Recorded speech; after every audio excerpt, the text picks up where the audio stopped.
آپ سن رہے ہیں مفہوم القرآن، سورۃ البقرہ، یعنی وہ سورت جس میں ایک گائے کا ذکر ہے۔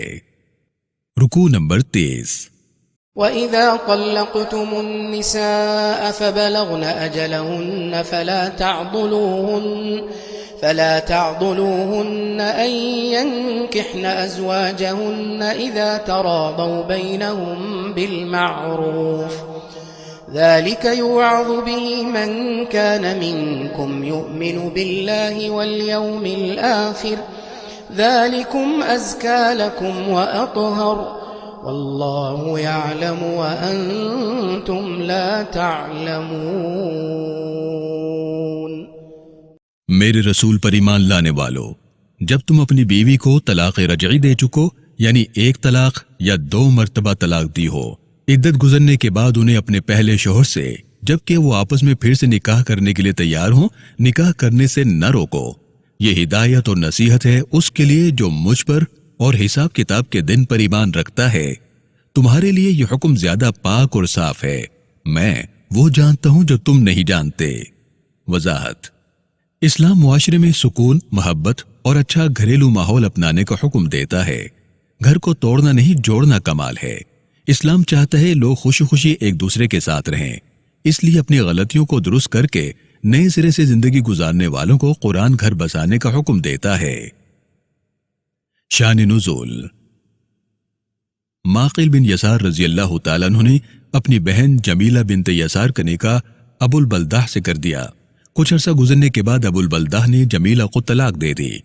عدت گزرنے کے بعد ابو البلدہ نے معقل سے درخواست کی کہ وہ جمیلہ کا نکاح دوبارہ ان سے کر دیں۔ ابو البلدہ ایک شریف انسان تھے اور جمیلہ بھی ان کے ساتھ دوبارہ اپنا گھر بسانے کی خواہش مند تھیں۔ ابو البلدہ نے معقل سے کہا کہ وہ جمیلہ کا نکاح پھر سے ان کے ساتھ کر دے۔ معقل کو اس بات کا غصہ تھا کہ ابو البلدہ نے جمیلہ کو طلاق دی۔ معقل نے قسم اٹھائی کہ میں جمیلہ کا نکاح ابو البلدہ سے ہرگز نہیں کروں گا۔ اس موقع پر یہ آیت مبارکہ نازل ہوئی۔ معقل نے رسول اللہ صلی اللہ علیہ وآلہ وسلم سے اس صورتحال کا پوچھا تو رسول اللہ صلی اللہ علیہ وسلم نے فرمایا، تم اپنی بہن جمیلہ کو ابو البلدہ کے نکاح میں دے دو اور اپنی قسم کا فدیہ ادا کر دو۔ اس کے بعد معقل نے اپنی بہن کا نکاح ابو البلدہ سے کر دیا۔ والوالدات يرضعن أولادهن حولين كاملين لمن أراد أن يتم الرضاعة وعلى المولود له رزقهن وكسوتهن بالمعروف لا تكلف نفس إلا وسعها لا تضار والدة بولدها ولا مولود له بولده وعلى الوارث مثل ذلك فإن أرادا فصالا عن تراض منهما وتشاور فلا جناح عليهما وإن أردتم أن تسترضعوا أولادكم فلا جناح عليكم إذا سلمتم ما آتيتم بالمعروف واتقوا الله واعلموا أن الله بما تعملون بصير۔ ایسی عورتیں جو اپنے بچوں کو دودھ پلا رہی ہوں طلاق کی صورت میں بھی 2 سال تک پلاتی رہیں۔ یہ حکم اس کے لیے ہے جو دودھ پلانے کی مدت پوری کرنا چاہے۔ ایسی ماں کی بنیادی ضروریات یعنی روٹی، کپڑا، گھر یا اس کا کرایہ بچے کے باپ کی ذمہ داری ہے۔ ایسے بچوں کی ماں پر اس کی مرضی کے بغیر ایسا کیا جا سکتا ہے کہ وہ بچوں کو ضرور دودھ پلائے، نہ ہی باپ کو ان بچوں کی وجہ سے کوئی نقصان یا اس کی حیثیت سے زیادہ تقاضا کر کے تنگ کیا جا سکتا ہے۔ بچے کے باپ کے وارثوں کے لیے بھی یہی حکم ہے۔ یاد رکھو، کسی کو اس کی ہمت اور طاقت سے بڑھ کر تکلیف نہیں دینی چاہیے۔ اگر دونوں یعنی ماں اور باپ مل کر آپس میں طے کر کے بچوں کا دودھ چھڑانا چاہیں تو ان پر کوئی گناہ نہیں۔ اگر وہ دائیا کا انتظام کرنا چاہیں جو بچوں کو دودھ پلائے اور بچے کو حفاظت سے رکھے تو اس میں بھی کوئی حرج نہیں۔ ایسا کرنے کی صورت میں دائیا کو اچھے انداز میں طے شدہ معاوضہ ادا کرو۔ مجھے اپنا مالک مان کر، مجھے اپنی شہرک سے قریب جان کر میرے احکام پر عمل کرتے رہو۔ یاد رکھو میں سب کچھ دیکھ رہا ہوں جو تم کرتے ہو۔ والذين يتوفون منكم ويذرون أزواجا يتربصن بأنفسهن 4 أشهر وعشرا فإذا بلغن أجلهن فلا جناح عليكم فيما فعلن في أنفسهن بالمعروف والله بما تعملون خبير۔ اگر کسی عورت کا شوہر وفات پا جائے تو وہ 4 مہینے 10 دن تک خود کو نکاح کرنے سے روک کر رکھے۔ یہ وقت گزر جانے کے بعد نکاح کرنے میں اس عورت پر کچھ گناہ نہیں۔ میرے بتائے ہوئے قوانین پر عمل کرنا ہی کامیابی ہے۔ جو کچھ تم کرتے ہو میں اسے خوب جانتا ہوں۔ وضاحت: زمانہ قبل از اسلام کسی عورت کے شوہر کی وفات پر عدت 1 سال تھی، جسے اسلام نے کم کر کے 4 ماہ 10 دن مقرر کیا ہے۔ ولا جناح عليكم فيما عرضتم به من خطبة النساء أو أكننتم في أنفسكم علم الله أنكم ستذكرونهن ولكن لا تواعدوهن سرا إلا أن تقولوا قولا معروفا ولا تعزموا عقدة النكاح حتى يبلغ الكتاب أجله واعلموا أن الله يعلم ما في أنفسكم فاحذروه واعلموا أن الله غفور حليم۔ وہ عورت جو نکاح کرنے سے پہلے عدت گزار رہی ہو، اگر تم میں سے کوئی اسے نکاح کرنا چاہے تو یہ عدت گزرنے کے بعد ہی ممکن ہے۔ البتہ نکاح کا پیغام اس دوران بھی بھیجا جا سکتا ہے۔ اس مدت میں نکاح کا پیغام بھیجنا جائز ہے، نکاح کرنا نہیں۔ اگر تم نکاح کرنے کا ارادہ رکھتے اور عدت گزرنے کا انتظار کر رہے ہو تو یہ ارادہ اپنے دل میں رکھنے میں بھی کوئی حرج نہیں۔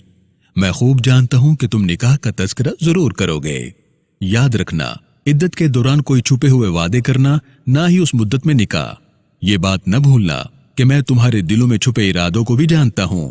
میں معاف کرنے اور اپنے بندوں پر نرمی کرنے والا ہوں۔ آگہی: یہاں سورۃ البقرہ کا 30واں رکوع مکمل ہو گیا ہے۔ اس رکوع میں 4 آیات بینات ہیں۔ اب ہم اس رکوع میں آنے والے نئے الفاظ اور اصطلاحات کو سمجھنے کی کوشش کرتے ہیں۔ طلاق رجعی: ایسی طلاق جس میں بیوی اور شوہر دوبارہ اپنا گھر بسا سکتے ہوں طلاق رجعی کہلاتی ہے، یعنی 1 یا 2 بار دی گئی طلاق۔ دائیا: ایسی عورت جو کسی دوسرے کے بچے کو معاوضہ لے کر دودھ پلائے دائیا کہلاتی ہے۔ عرب میں یہ رواج عام تھا کہ رئیس اور سردار اپنے بچوں کے لیے دائیا مقرر کرتے تھے۔ رسول اللہ صلی اللہ علیہ وآلہ وسلم کو سب سے لمبا عرصہ دودھ پلانے والی دائیا کا نام حلیمہ سعدیہ رضی اللہ تعالی عنہا ہے۔ حلیمہ سعدیہ رضی اللہ تعالی عنہا۔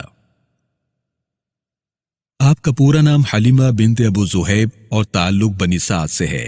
آپ کے گاؤں کا نام شہتا ہے جو مکہ مکرمہ سے 18 کلومیٹر دور تھا۔ رسول اللہ صلی اللہ علیہ وسلم کو رضاعت میں لینے سے پہلے حضرت حلیمہ سعدیہ رضی اللہ تعالیٰ عنہ کی مالی حالت، صحت، پالے گئے جانور اور گاؤں کے حالات اچھے نہ تھے۔ رسول اللہ صلی اللہ علیہ وسلم کے بنی سعد جانے سے یہ سارے معاملات بدل گئے۔ آپ کے گاؤں کی عورتیں رضاعت میں اچھا نام رکھتی تھیں۔ حلیمہ سعدیہ رضی اللہ تعالیٰ عنہ اپنی گزر اوقات کے لیے معاوضے پر رضاعت کے علاوہ بھیڑ بکریاں پالا کرتی تھیں۔ حلیمہ سعدیہ رضی اللہ تعالیٰ عنہ رسول اللہ صلی اللہ علیہ وسلم سے بہت پیار کرتی تھیں۔ بعد کے زمانے میں حضرت حلیمہ رضی اللہ تعالیٰ عنہ رسول اللہ صلی اللہ علیہ وسلم سے ملنے مکے آئیں تو آپ نے انہیں بہت احترام دیا اور صحابہ کرام کو بتایا کہ یہ میری ماں ہے۔ حلیمہ رسول اللہ صلی اللہ علیہ وسلم پر ایمان بھی لے آئیں۔